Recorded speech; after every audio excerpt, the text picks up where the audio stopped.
এতিয়া ক'ব বিচাৰিছোঁ ভগৱান শ্ৰীকৃষ্ণই গীতাত বা উপনিষদত বা আন আন ধৰ্মীয় পুথিত যি তিনিটা মূল কথা কৈ থৈ গৈছে, যি তিনিটাৰ ভিত্তিত মানুহ এজন ধনী হ'ব পাৰে, যি কথা আমাৰ বহুতেই কয় কিন্তু সেয়া যে ভগৱান শ্ৰীকৃষ্ণই কৈ গৈছে সেইটো নাজানে।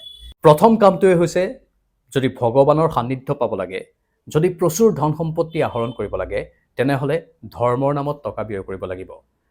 আপুনি যদি 100 টকা ইনকাম কৰিছে, তাৰে 5 টকা বা 10 টকা ধৰ্মৰ নামত বিনিয়োগ কৰক।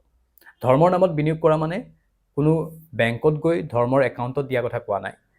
কৈছোঁ যিসকল সঁচা অৰ্থত দৰিদ্ৰ দুখীয়া তেওঁলোকক আপোনালোকে দিয়ক, তাৰ বিনিময়ত আপোনালোকে 100 গুণ পাবগৈ। দ্বিতীয়তে শ্ৰীকৃষ্ণই কৈছে আজিৰ কাম আজিয়েই কৰিবলৈ চেষ্টা কৰিব লাগে। আজিৰ কাম আজিয়েই কৰিবলৈ চেষ্টা কৰিব লাগে মানে কৰিবই লাগে। যিটো কাম আজিৰ সেই কামটো যদি কাইলৈ পিছুৱাই থোৱা হয় তেনেহ'লে সেই মানুহৰ জীৱনত টকা নাহে।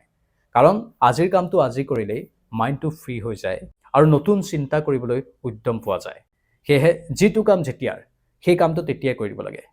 তৃতীয়তে যিটো কথা আমাৰ ডাঙৰসকলে কৈয়ে থাকে, সৰুৰ পৰা আমি শুনিয়ে আহিছোঁ কিন্তু আমি সেইটো বাস্তৱত কেতিয়াও নকৰোঁ, সেই কামটো ভগৱান শ্ৰীকৃষ্ণই কৈ গৈছে অৰ্জুনক যে সৰু বৰ বাছ বিচাৰ নকৰিবা কামত। কেতিয়াও সৰু বৰ বাছ বিচাৰ কৰিব নালাগে। আমি লাজ কৰোঁ, আমাৰ লাজ লাগে, সমাজত আমাৰ ষ্টেটাছৰ কথা আহি পৰে, কিন্তু যিসকলে সৰু বৰ কামৰ লাজ নকৰি কামবোৰ কৰি যায়, যি নিজৰ যোগ্যতা অনুসৰি কামবোৰ কৰি যায়, যে মই এইটোতেই যোগ্য, এইটো কাম সৰু হ'লেও মই এইটোৱেই কৰিম, সেই মানুহৰ কেতিয়াও জীৱনত বেয়া দিশ নহয়।